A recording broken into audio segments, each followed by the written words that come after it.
Août 2005. Ramatuelle, le joyau de la Côte d'Azur, brille de mille feux sous le soleil estival. Les plages sont bondées, les soirées sont endiablées et l'insouciance règne. Personne ne se doute que dans ce décor de cartes postales, l'horreur est sur le point de s'inviter. Dans une somptueuse villa, un couple d'amis s'apprête à vivre une nuit qui va basculer dans le cauchemar absolu.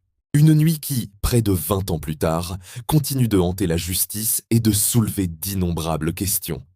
Que s'est-il réellement passé derrière les murs de la villa Loupinet? Ce soir-là, un appel paniqué déchire le silence de la nuit.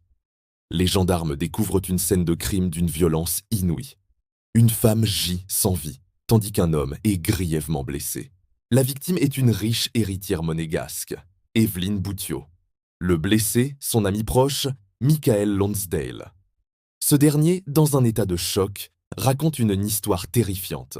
Deux hommes encagoulés, parlant avec un accent étranger, auraient fait irruption dans la villa pour un cambriolage qui aurait mal tourné.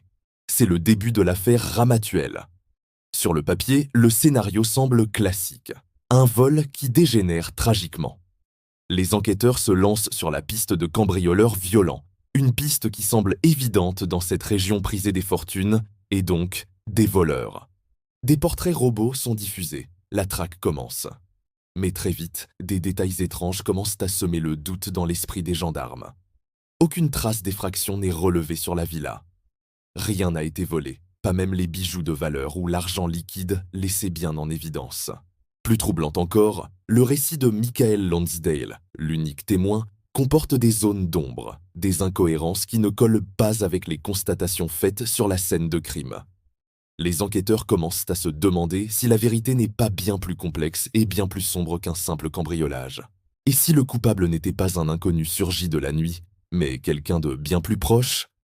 Le survivant devient alors le suspecté numéro 1. Son mobile? L'argent, peut-être. Des dettes, une jalousie cachée. Les experts analysent chaque mot, chaque geste, mais les preuves matérielles manquent cruellement. L'arme du crime n'est jamais retrouvée. L'enquête piétine, se heurte à un mur de silence et d'incertitude.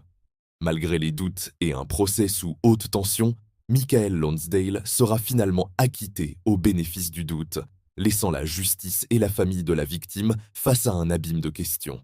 Aujourd'hui, l'affaire Ramatuelle reste une énigme judiciaire. Qui a tué Evelyne Boutiot cette nuit d'août 2005?